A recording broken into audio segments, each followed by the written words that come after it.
Hey everyone, welcome back to Crypto Cash. Thank you for joining me here today. This is your one-stop shop for cryptocurrency analysis, among other things. Now we're taking a look at Bitcoin here today. I know it's kind of strange to review Bitcoin because of the fact that I always do that in all my videos, but this is more in-depth, deeper dive, so you know more specifically what's going on. We're going to look at, of course, my traditional indicator style, but also Ochimoku and time to mark sequential. Okay, so be on the lookout for that. Stay tuned if you'd like to learn something here today, and just know I'm not a financial advisor. This is for educational purposes only. You should always do your own research. And also note as well, I have links in the description below for my Patreon account if you'd like to show your support. I will have a premium Patreon account moving forward here in the next week or two. I'm working on a Signal group because my community has asked me to cover a lot more in-depth things, and I need to be able to dedicate my time to that. So that is the reason why it will be part of my premium Patreon account. So I appreciate you all for believing in me and hopefully, finding benefit from that as well. So we'll go ahead and look at that later. But without further ado, let's just go ahead and check it out. All right, folks, let's go ahead and take a look at Bitcoin. And before we do, I typically like to look at Bitcoin to draw a comparison and see where we're at with the market. So if you're new to the channel, that's what we normally do. We look at Bitcoin and Ethereum. But since we're only looking at Bitcoin, we're just going to look at Bitcoin. All right, that makes more sense if you understand what I typically do on my channels. If you're new, I'm sorry.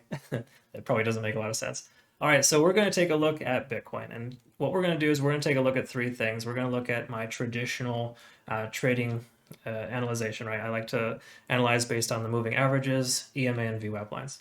But we're also going to integrate Ochimoku as well as time to mark sequential. So we'll take a look at those. Those are ones that I feel are beneficial as supplemental indicators. I don't think they should be used alone, but they are very good at helping influence your decision to understand. Because I'm a firm believer in understanding or knowing before you take entry in any type of position, knowing as much as you can, but also being careful not to inundate yourself with too much chart information, right? Too many indicators can cause problems because they contradict each other. So we look at a separate indicator, for separate time frames, we're going to be much more successful. All right. So that's kind of the concept there. So let's go ahead and start with kind of what I feel is the standard. And I like to look at the one-day chart first and work my way down. So we'll kind of do that. And we'll jump back and forth between a few others. So this is Bitcoin. This is what's going on. These are support and resistance channels here. That's 42,000 for the resistance and 30,000 for support. There is a 32,000 and 40,000 support and resistance line as well that I haven't marked, but those are kind of in the inner channel here. Okay. But as we can see, Bitcoin's done a lot of movement, from somewhere back in, let's just say January 1st, right here. We've gotten tons and tons of movement, right? So we look roughly at January 1st, 146% increase from 26,000 upwards to, again, 64,000 as its highest point. So that is essentially what we're looking at there for big picture. And these are the moving averages here.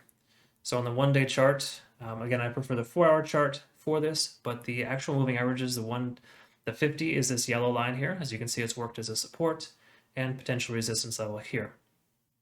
The 200 price is under the 200 on the one-day chart. And usually when that happens, we can have, that creates a big, strong resistance. So with this price moving down here, this is considered a death cross. When the price comes down and the 200 comes up, basically holding the price down. So it should continue to hold the price down further. That's the general theory of how that works. Do I put a lot of weight on that in the one-day chart? No, not necessarily. I think that the one-day chart is helpful for certain things, but not necessarily taking entry, if that makes sense. But it's good to look at the big picture and know what's going on. That's why the one-day chart, even the one-week chart, can be effective to understand what's big picture here. Okay, so look at that there. So that is the case there.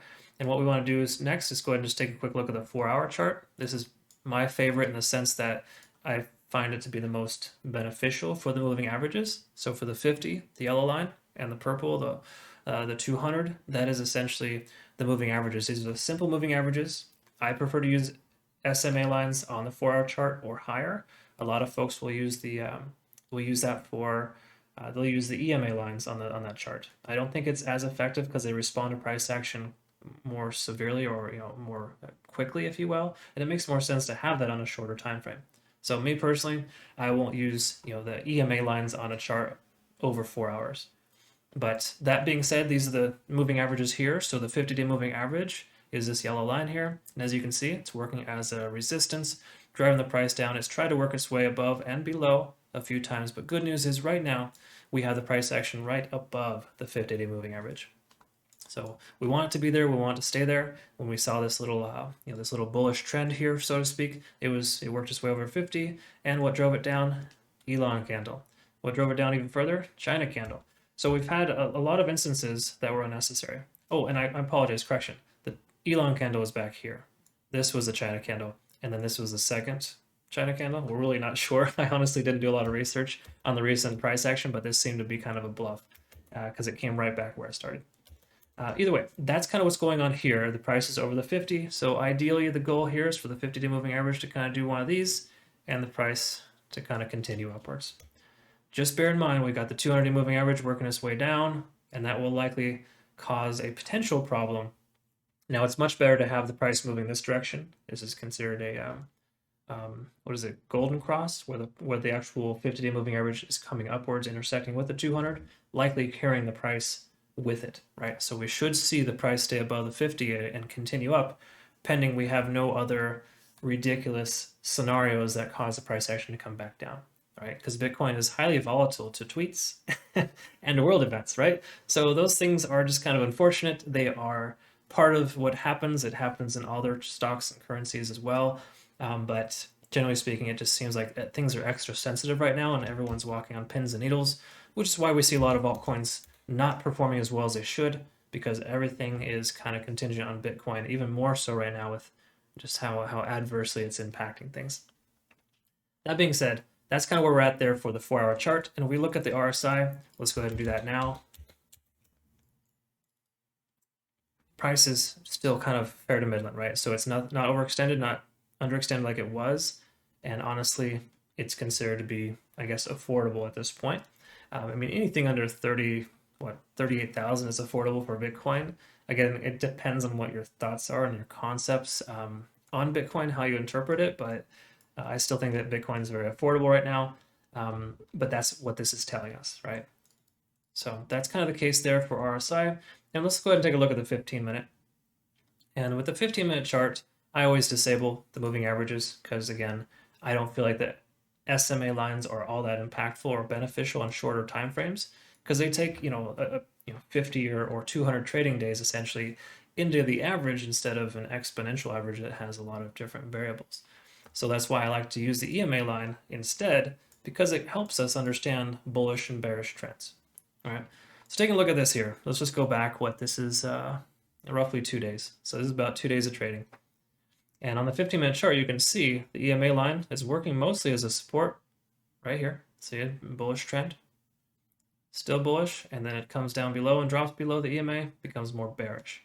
Now it's kind of consolidating now, so a lot of times in consolidation periods, it'll go up and down. So honestly, it's hard to say specifically what it's going to do next, but the general rule of thumb here is with the EMA line, the price action is under, then it's considered bearish, and the price action over, it's considered bullish. But what's cool about it is it's very much like a moving average convergence divergence. It's like a MACD. And the MACD essentially tells us when the price action is, there's that convergence that it's actually using the 12 and the 26-day exponential moving average. This is the 15 that I use personally, but it's nice because it's reflectant of the price and you can kind of see it overlaid of the price. And it has its own benefits, right? So you can see it right there and there instead of using an oscillator separate. Okay. So that's kind of the general concept there of the EMA. So ultimately, that's kind of how I use it.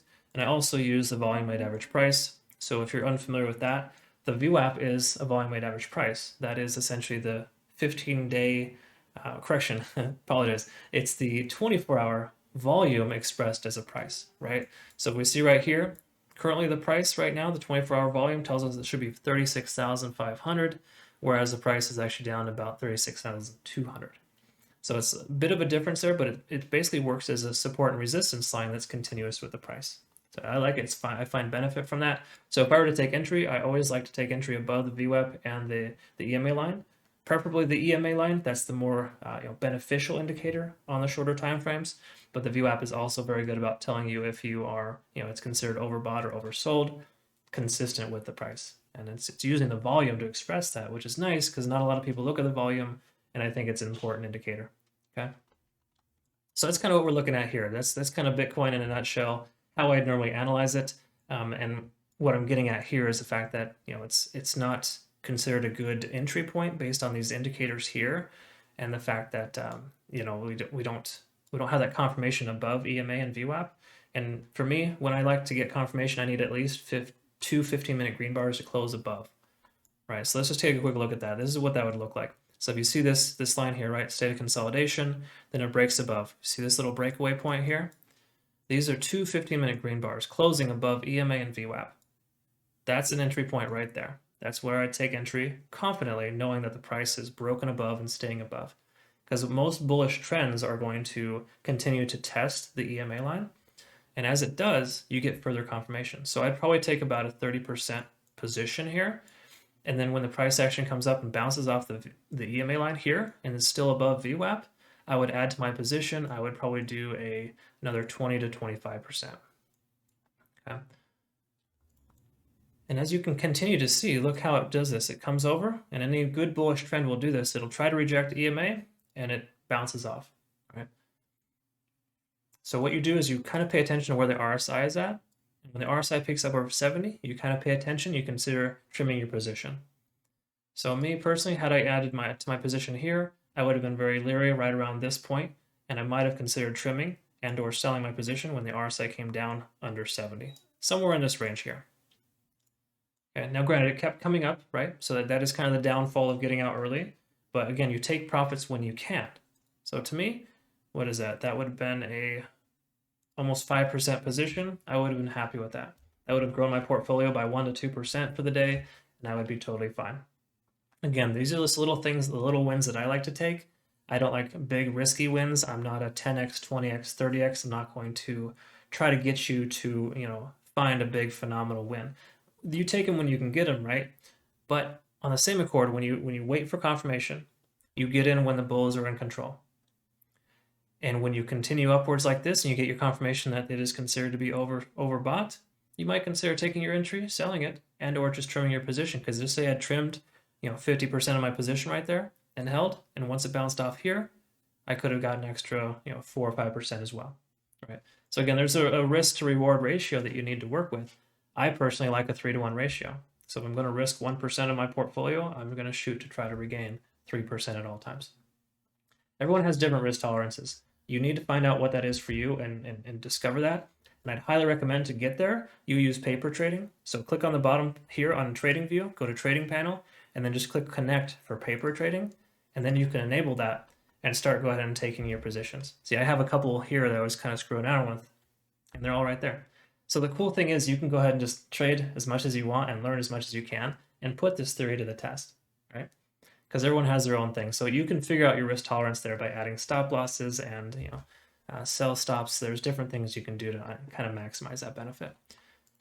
Either way, that's kind of what I wanted to show you there. That's what I normally like to analyze in my videos. That's kind of the standard procedure for myself.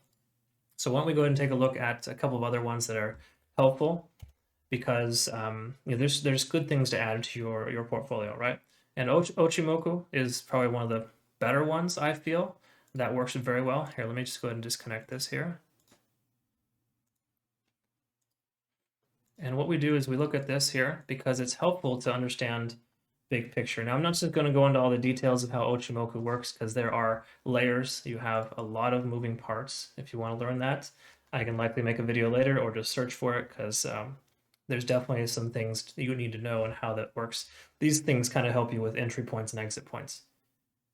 But me personally, I use my own entry points and exit points, right, based on what I just showed you, to take that, and then I usually layer this over it or use it on the side.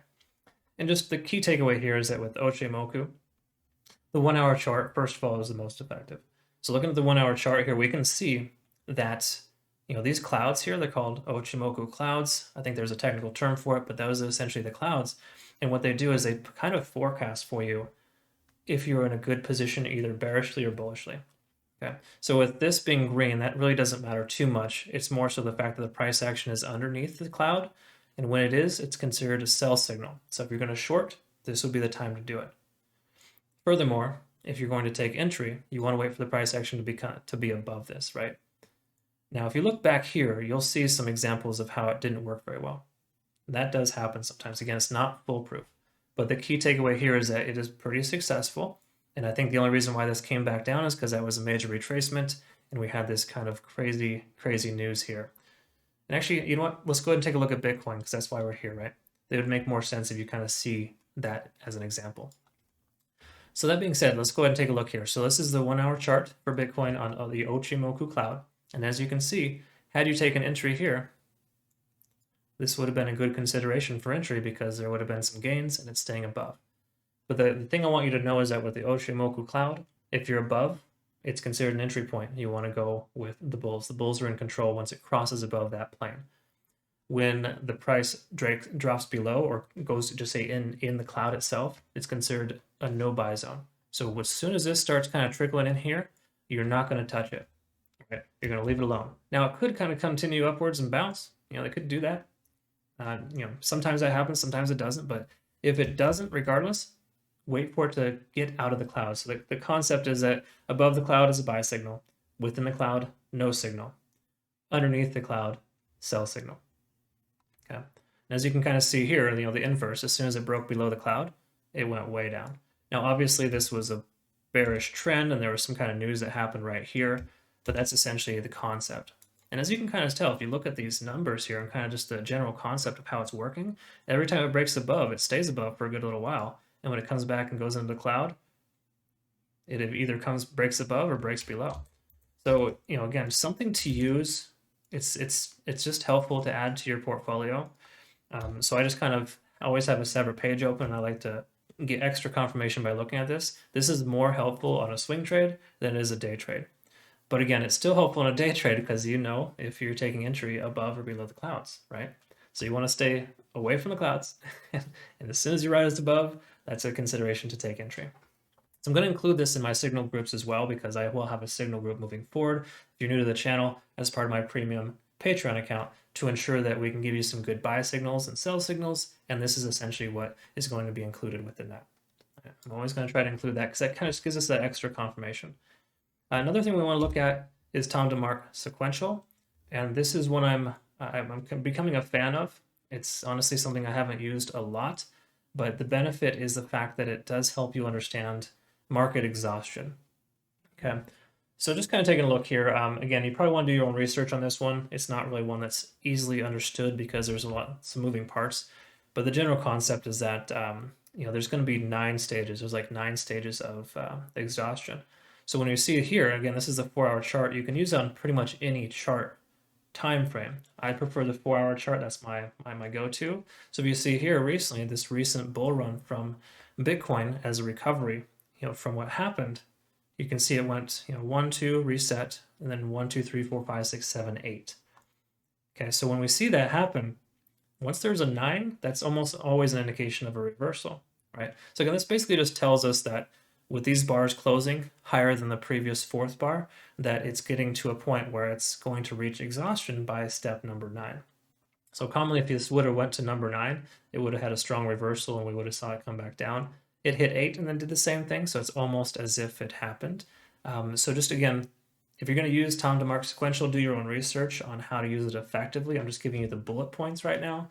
But the key takeaway here is if you see it come up closer to a number 9, there's a strong chance that the price will reverse because it is essentially considered to be overbought.